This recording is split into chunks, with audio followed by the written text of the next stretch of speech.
And the final thing I would say here is that also yesterday I talked about the requirement to go and do review, validation of political parties. What for?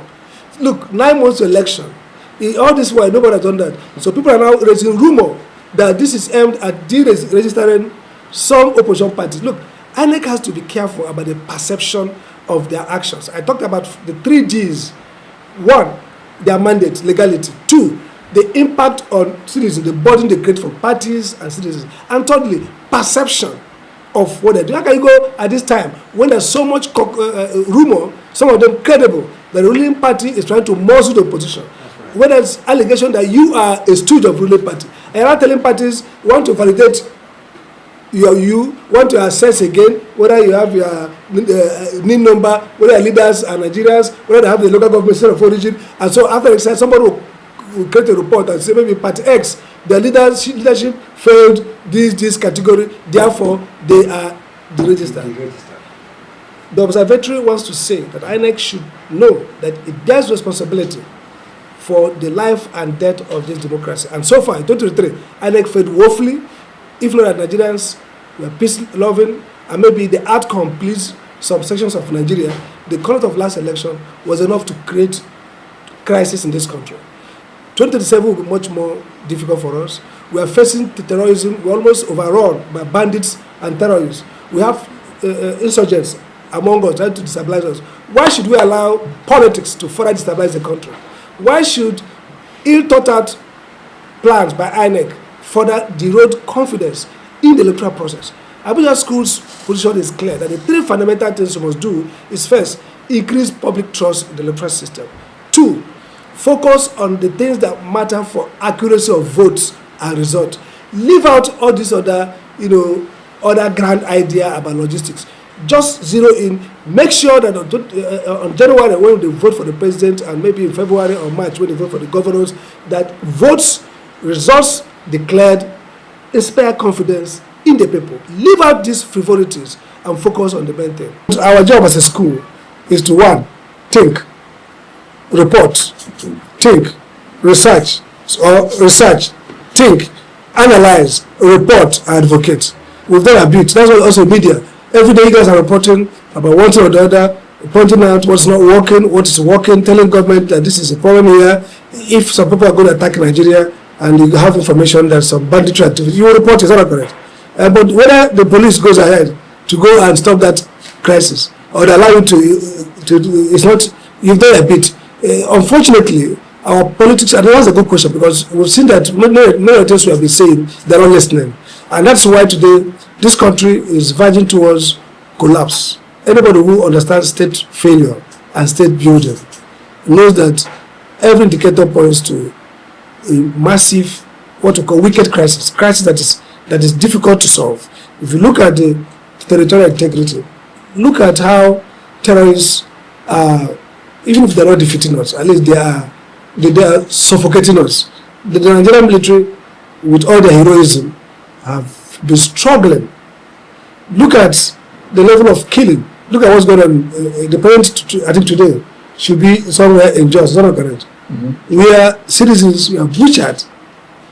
Look at the other indicators around insecurity. You barely can travel. Today, when I go to airport and see struggling Nigerians paying 90,000, 100,000 to fly, struggling people, 100,000 to fly plane, and their salaries are maybe, if they are minimum wage, and 70,000. Some are actually not in the official 70,000 minimum wage. They're earning less than 30, 40, 50. Is that not correct? And they're flying. Why are they flying? They're flying because they can't use road. When I was a student at Harvard, I traveled by road to New York. In fact, before anybody flies, you go by night bus. You go by night bus. Every 5-6 hours in the morning, you're fresh in New York. People don't even fly. Forget to talk about people don't fly regularly interstate in the US. Because why do you have to? And it's cheap. It's not too expensive. $200, okay? Maybe $150 so people get some deal. But they prefer to enter 20,000 naira, $20 Chinese bus from Boston to New York, and you're fresh. Because you know there's no banditry. Nobody's going to kidnap you. Me, at my level, even at my own level, the number of times I fly Sometimes they'll go by road. From here to Enugu should be less than 4 or 5 hours if the roads are good. Is that correct? Why should you go by air? If you leave now, before, there's some part of Europe, some of you now, America, to go to buy grocery, you can take 2 hours by road. Is that correct? To go to a shop. So the indicators of failure is huge. And the point that the reason why Abuja School studies in democracy in Nigeria is not about who wins. That's a mistake. The process is more important than the outcome. If you have a free and fair election, it does 3 things. 1, it creates a stabilizing effect. People know that, well, this person won and allow you 4 years. Okay? They can hate you, they can criticize you, they can do anything, but they will say that man won. Then they will have confidence that they can defeat you. Is that not correct? So they don't go and organize coup. Look, everything we're talking today, let's not forget that a few months ago we are told that some people organize coup in Nigeria. Is that not correct? They are in some kind of detention. So if there could be coup today, what makes you think that there will be no coup if things go bad? Yeah. That coup is, we didn't know when Guinea was having coup, nobody knew that Burkina Faso would be their own. We didn't know that Mali will have their own. Nigeria will have their own. We even see efforts being made in Ivory Coast, Cote d'Ivoire. Is that correct? So the danger of this stonewalling of deaf and dumb leadership that we have in this country, our prayer is let it not hit us, because when the chicken comes to roost, it's not the wicked people only that get. Again, many countries have disappeared from earth in the history of, at least modern history. Failed countries. Look at Somalia, where they are now. Look at Sudan, what's going on there. So why do you think that we are better than them? So the reason why we are shouting is that we want Nigeria to cross 2027 in a credible form, where no matter who wins, some people will be rejoicing, some people will be in their room saying, when do we get it wrong? But the streets will be free and all of us will be going free, moving around. So yes, politicians are desperate, they don't care about outcomes, they win by all means, win and later go to court. The language is, logic is win by all means, then later go to court. But what we are saying is, the thing to lose is far more than election. If 2027, if INEC misdirects 2027, what we lose is not just an election. We might lose the country. So Abuja School's job is to be honest, forthright, courageous, and bring ideas and evidence to support our ideas.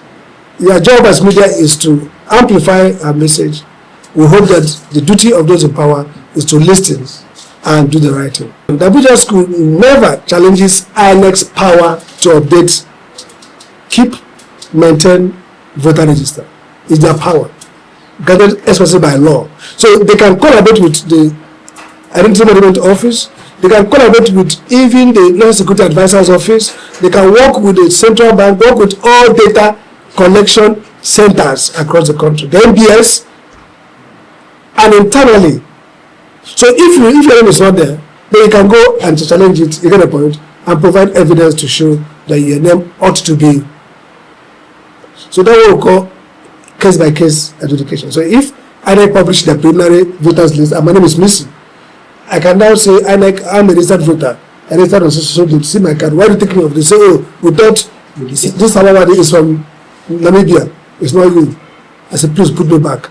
So INEC has the power. What we are saying is INEC does not have the power, and it's not administratively beneficial to ask citizens to go out and, so you're putting a burden on us. We are now to establish that we are voters. It's INEC who should say, I'm not a voter. Then always it's on me to say, I'm a voter. So INEC can look at the data and say, oh, the app circles their name. Maybe there are 3 Sam Amadi, Samuel Ifa Ichukwu Amadi with the same name, and maybe something that looks like the same biometrics, whatever it is. So I can raise a query about whether I'm a qualified voter. So you're right, they can work with institutions to generate internal process for cleaning, updating the voter register. For example, death. People have died. We know that we don't keep good records. Some families may not go and take death certificate, and therefore, or even if they take some, local governments may not have updated. They just issue the deed to you. The death certificate are lying. They are not organized into a digitalized data bank where people can see through. INEC has the right to say, okay, protocol, we're going to ask all existing death certificate centers to give us the data, sweep it in and collect it. And they see that social persons who still here with this date of birth, with this name, has died. They don't know the person's name. Because that person will not come and tell them he's dead. And maybe the family, they don't care. Or they see George Bush, Bush with the face of Bush. They clean it up. So that's the difference. They have the right to collaborate with institutions and find how to make our register more probative, accurate. But they have no powers, in my view, in our view of the Abuja School, to mandate that everybody should come out. If you don't come out, you lose the right to vote. That's the point.